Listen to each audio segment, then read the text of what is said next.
आम बंदे को पता कैसे चलेगा कि उसे मसल क्रैम्प्स हो रहे हैं, दर्द हो रही है तो वो मसल क्रैम्प है या जॉइंट पेन, हमें कैसे पता चलेगा? आपका मसल जो है वो कॉन्ट्रैक्ट कर जाता है, बिल्कुल ठीक एक है। दूसरे के साथ ट्विस्ट कर जाता है। जितना इजी करके मैं इसको समझा सकती क्रल हूँ, ठीक पड़ना है? और नस पे नस चढ़ना बहुत इजी था। यस, विंटर्स में बहुत ज्यादा कॉमन है, हम्म। लेकिन ओवरऑल भी जो है ये समर्स में भी इफेक्ट करता है। एज वाइज भी बहुत ज्यादा इसकी कॉजेज हो सकती हैं। तो यस, ये दो डिफरेंट चीजें होती हैं।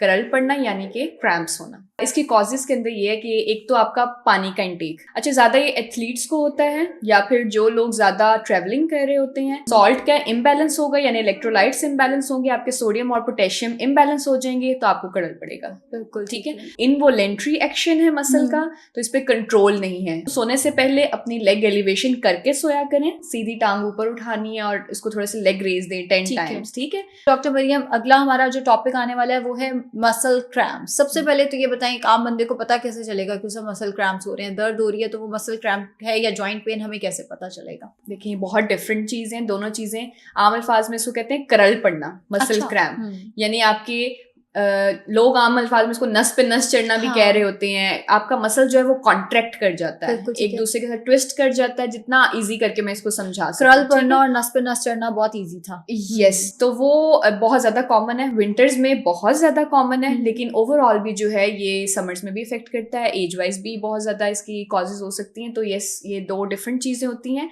करल पड़ना यानी कि क्रैम्प्स होना। बिल्कुल ठीक है।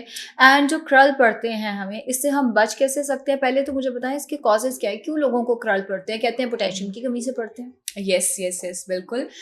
इसके कॉजेज के अंदर ये है कि एक तो आपका पानी का इंटेक, अच्छा ज्यादा ये एथलीट्स को होता है, या फिर जो लोग ज्यादा ट्रेवलिंग कर रहे होते हैं।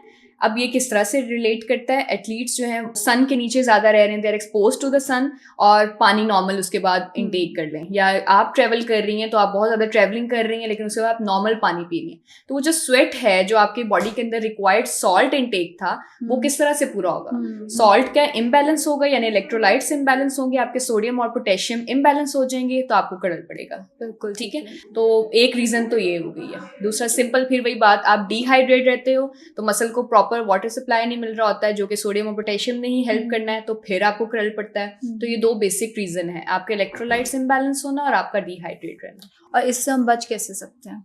सिंपल, इससे बचने के लिए जो है आपने सोडियम और पोटेशियम लेवल्स चेक कराएं और उसके अकॉर्डिंग अपने इलेक्ट्रोलाइट्स को बैलेंस करें। यस बिल्कुल, अपने कैल्शियम, मैग्नीशियम और जिंक इनटेक को भी चेक करें कि आप वो प्रॉपर ले रहे हैं डाइट की फॉर्म में या मल्टीविटामिन्स की फॉर्म में। डॉक्टर मरियम, मुझे ये बताएं, लोग रात को सो रहे होते हैं, उनकी नस पे नस चढ़ जाती है, बिल्कुल। उसकी क्या वजह होती है और उससे कैसे? क्योंकि वो बहुत पेनफुल होता है। मैं छोटी होती थी तो आई गेस यूनिवर्सिटी या कॉलेज में थी, ज़्यादा याद नहीं है, बट वो बहुत दर्द होती थी, मुझे बहुत दर्द, और रोना आता था, दिल करता था, क्योंकि कमरा अलग होता था तो किसी को हेल्प के लिए आप बुला भी नहीं सकते, आधी रात का टाइम है और उठने की भी हिम्मत नहीं, रोना। आई रिमेम्बर एक रात में बहुत तकलीफ में थी और नस पे नस चढ़ी थी जी। तो उसकी क्या वजह होती है रात को ये जो होता है? अच्छा, ये एक इनवोलेंट्री एक्शन है मसल का, तो इस पे कंट्रोल नहीं है। अच्छा, व्हाइल यू आर स्लीपिंग तो आपकी फिजिकल एक्टिविटी हुई है रिस्ट्रिक्ट, और उस टाइम ही आपकी बॉडी जो है सारे मैकेनिज्म उनको कवर अप कर रही होती है। ठीक है। तो उस टाइम पे आपका जो सॉल्ट इम्बैलेंस है, आपके मसल्स कॉन्ट्रैक्ट करते हैं एकदम, और फिर जब बॉडी रिलैक्स पोजीशन में आती है तो दे कॉन्ट्रैक्ट, उनको स्पेस मिल जाता है, टाइम मिल जाता है, और फिर उस टाइम जो है ना वेरी प्रोन कि आपको रात को अक्सर लोगों को चलते चलते हो जाता है। मैं घर जाके शूज उतारूं ना तो मेरे एकदम फुट ट्विस्ट हो रहा होता है, फिंगर्स, क्योंकि उस टाइम भी क्रैम्प्स पड़ रहे होते हैं। अब I know I stay dehydrated because I am all the time at the work, काम करते करते आपको नहीं पता चल रहा होता, पानी पीना, ऊपर से सर्दियां, उसमें पानी की कमी फील ही नहीं होती कि हमें पानी पीने की जरूरत है। और फिर मेरी फिजिकल एक्टिविटी तो है, लेकिन मेरा वही बात है, इलेक्ट्रोलाइट्स इम्बैलेंस है, तो मुझे इस वजह से ही बार बार हो रहा होता है। तो रात को अगर ये आपको हो रहा है तो एक तो सोने से पहले अपनी लेग एलिवेशन करके सोया करें, सीधी टांग ऊपर उठानी है और इसको थोड़ा सा लेग रेज दें 10 टाइम्स। ठीक है। दूसरा, अपनी डाइट के अंदर बनानास को लाजमी ऐड करें, very good source of potassium. ठीक है, उससे आपको बहुत हेल्प होती है।